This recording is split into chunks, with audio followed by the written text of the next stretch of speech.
Hi అండి, welcome to Preethi channel. ఎలా ఉన్నారు? ఈరోజు నేను మన ఛానల్లో చూపించబోయే రెసిపీ పొడి క్రిస్పీగా బెండకాయ ఫ్రై అండి. చాలా సింపుల్గా రెస్టారెంట్ స్టైల్లో కర్రీ పాయింట్స్ వాళ్ళు చేస్తారు కదా, ఆ స్టైల్లో మన ఇంట్లోనే బెండకాయ ఫ్రై ఎలా చేసుకోవాలో చూసేద్దాము. వీడియో స్కిప్ చేయకుండా లాస్ట్ వరకు చూసేయండి.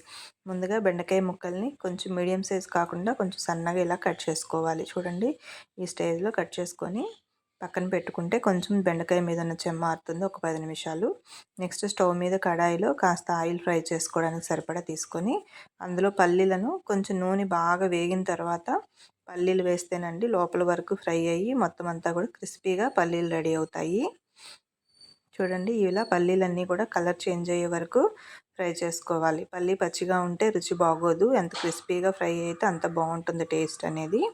ఇలా పూర్తిగా కలర్ చేంజ్ అయిన తర్వాత మిశ్రమాన్ని పక్కకు తీసుకోవాలి. ఇప్పుడు ఈ పల్లీలన్నీ కూడా ఒక గిన్నెలో తీసుకుందాం. ఇందులో కొంచెం కరివేపాకు కూడా రోస్ట్గా ఫ్రై చేసి పల్లీలతో పాటు పక్కన పెట్టుకోవాలి. నెక్స్ట్ ఇంగ్రీడియంట్స్ మనకి బెండకాయ ముక్కల్ని వేసేసి మొత్తం ఒకసారి కాకుండా నూనెకి సరిపడా సగం వరకు వేసుకొని ఫ్రై చేసుకోవాలి.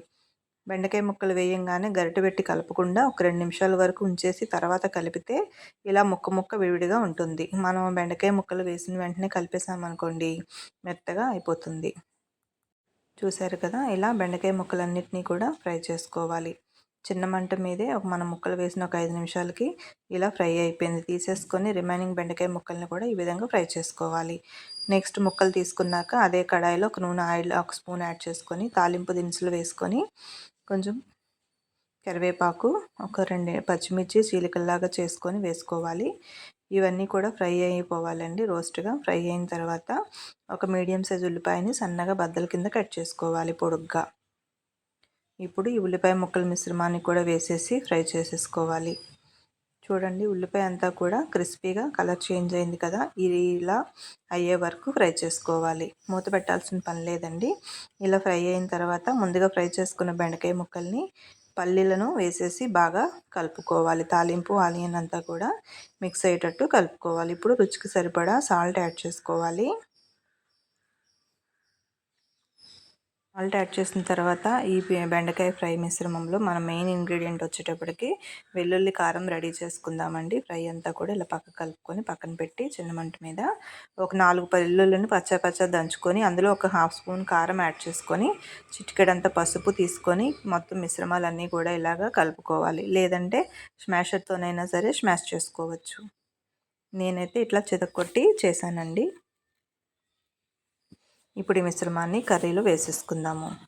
చూడండి, వెల్లుల్లి కారాన్ని కూడా వేసేసుకోవాలి. బెండకాయ వెల్లుల్లి కారం అయితే చాలా బాగుంటుందండి. వెల్లుల్లితో వేయడం వల్ల ఏమవుతుందంటే కారాన్ని మంచి ఫ్లేవర్ ఇంగ్రీడియంట్స్ వస్తాయి. చూసారు కదా, ఇలా ఫ్రై అంతా కూడా బాగా కలిపేసుకోవాలి. వెల్లుల్లితో మనం కారం వేసాం కదా, ఒకసారి ముక్కలన్నీ కూడా కలిసేటట్టు కలిపేసుకోవాలి. ఇప్పుడు ఒక 2 నిమిషాలు మూత పెడితే అన్ని ఫ్లేవర్స్ ముక్కలకి పడతాయి. బెండకాయ ఫ్రై అయ్యింది కాబట్టి మనకి మెత్తగా అవ్వదు. మూత పెట్టినా అంటుకోకుండా జిగురు లేకుండా వస్తుంది. చూసారు కదా, పొడిలాడుతూ బెండకాయ ఫ్రై ఏ విధంగా చేసుకోవాలో. అయిపోయిందండి. 2 నిమిషాల తర్వాత స్టవ్ ఆఫ్ చేసుకొని సర్వ్ చేసుకోవడమే. మీకు ఎలా అనిపించింది బెండకాయ ఫ్రై? మీరు కూడా ఈసారి చేసినప్పుడు ఈ విధంగా ట్రై చేయండి. ఈ రెసిపీ మీకు ఎలా అనిపించిందో కామెంట్ చేయండి. మీ ఫ్రెండ్స్కి రిలేటివ్స్కి కూడా షేర్ చేయండి friends. Thank you for your support. కొత్తగా చూస్తున్న వాళ్ళైతే ప్లీజ్ సబ్స్క్రైబ్ మై ఛానల్. సబ్స్క్రిప్షన్స్లో డాట్ ద్వారా మీకు నేను పెట్టే వీడియోస్ అన్నీ అలర్ట్లో వస్తాయి. గంట సింబల్ని ప్రెస్ చేయండి. లైక్ చేయండి, కామెంట్ ఇవ్వండి. Thank you for watching. Thank you.